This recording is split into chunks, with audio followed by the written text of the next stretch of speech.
Features of the new ID.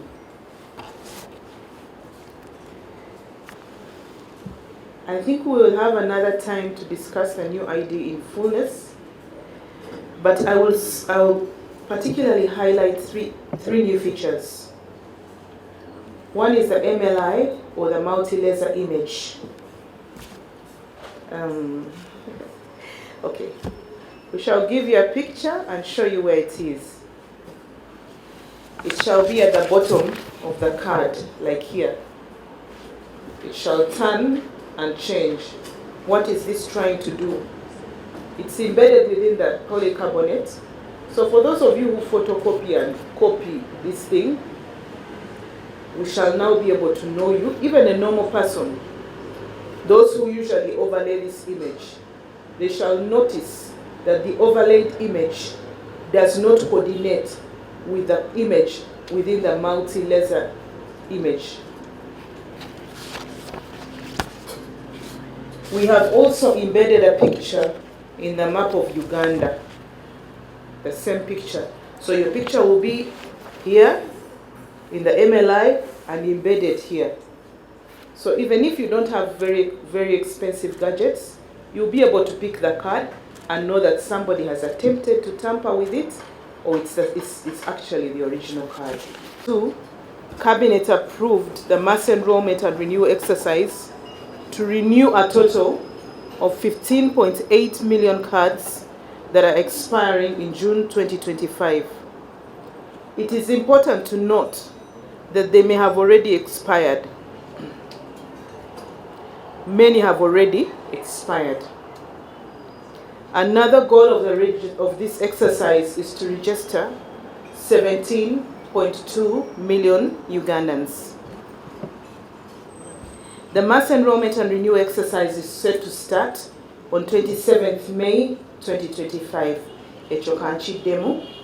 The mass enrollment and renewal exercise is set to start on 27th May 2025.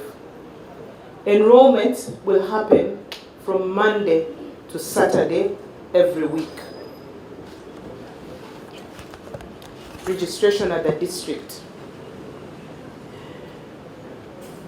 The role of citizens.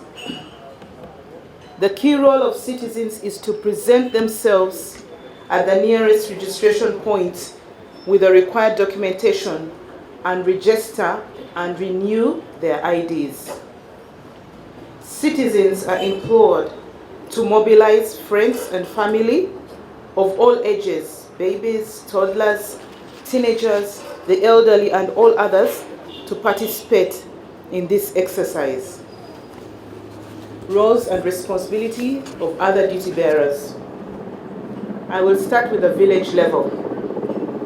NIRA is aware that the following categories of people may have difficulty accessing services at parish level: the elderly who are incapacitated, the sick and incapacitated, persons living with disabilities and confined at home, and heavily expectant mothers. LC1 chairpersons will support the identification and recommendations of citizens. LC1 chairpersons will mobilize the village, communicate the mass enrollment schedules. LC1 chairpersons will guide the household registrations of such persons who are unable to reach the parish. Such programs will be specially designed and will have to be arranged in an ad hoc manner across the country. At the parish or the Muluka will be the heart of operations during mass enrollment and renewal exercise. Registration will occur at each of the 10,594 parishes in a rotational, comb and clean approach. There will be a minimum of 10 kits at each parish on a day of registration. A parish may have less kits or more depending on the circumstances determined by the district. The LC1 chairman, defense secretaries, and LC1 council members will assist identification of citizens and registration at parish in conjunction with parish chiefs, PISO, and GISOs. The registration center at the parish will function as follows.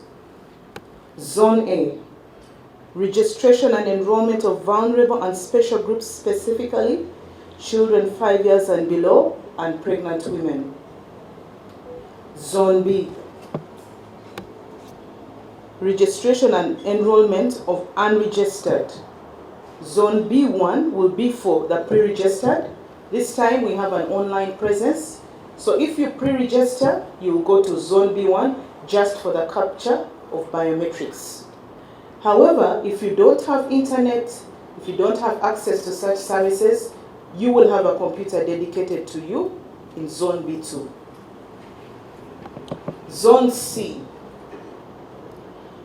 Zone C will be for mass renewal applicants. Zone C1 will be for those who have pre-registered online. They will have a machine dedicated to them. Zone C2 will have persons who have not pre-registered online. Zone D will be card issuance. Zone E will be for registration and enrollment of persons living with disabilities and the SAGE. I want to take this opportunity to mention that please, if you do not belong to Zone A and Zone E, please do not line up. If you are not a woman and you are not pregnant, please don't go to Zone A. If you are not elderly or living with a disability, please don't go to Zone E. Information area. Each center will have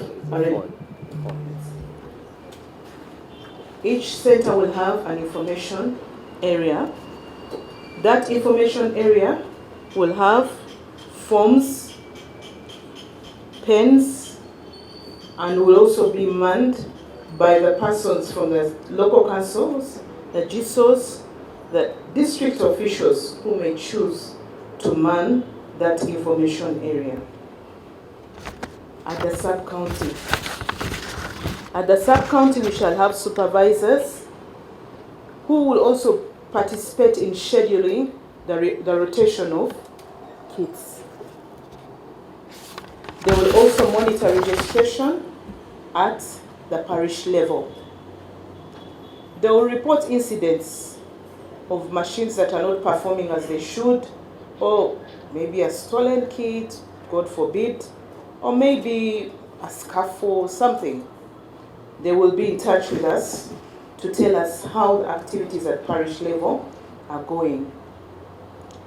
Together with the county and the district, they will play a huge role in mass mobilization and communication.